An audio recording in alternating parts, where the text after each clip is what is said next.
1 जून. कर्तेपणा टाकणे हाच परमार्थ.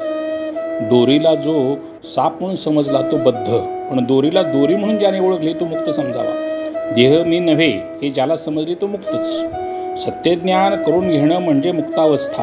आणि बद्धदशा आम्ही निर्माण केली. काळजी, तळमळ, दुःख ही बद्धपणाची लक्षणे होत.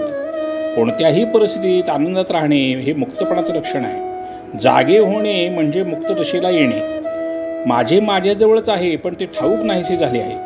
भगवंताला विसरल्याने मी देही असे म्हणू लागलो. देह तर माझ्या ताब्यात नाही, तेव्हा मी देही नाही हे सिद्ध झाले.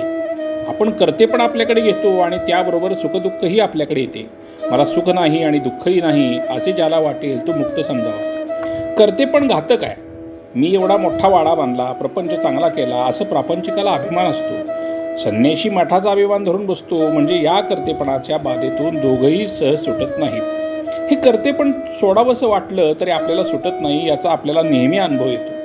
भगवंताचं अस्तित्व पटल्याने कर्तेपणा कमी होतो, म्हणून भगवंताच्या अखंड स्मरणात राहावं. भगवंत ठेवील त्यात समाधान मानावं.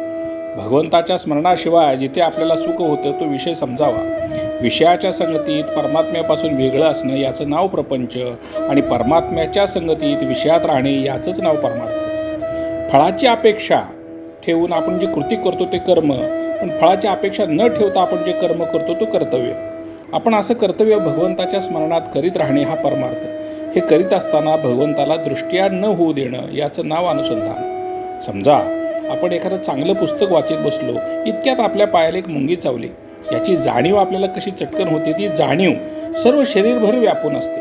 त्याप्रमाणे भगवंताच्या अनुसंधानाने प्रपंचाला व्यापून ठेवलं पाहिजे. प्रपंचातला कोणताही उद्योग करताना अनुसंधान टिकवावं, अनुसंधानाचा अभ्यास करावा. भगवंताचे अनुसंधान आपल्याला भगवंताकडे घेऊन जाते. मी अनुसंधान टिकवीन असा मनाचा निश्चय करावा. आपले कर्तव्याला न विसरावे, भगवंताचे अनुसंधान राखावे.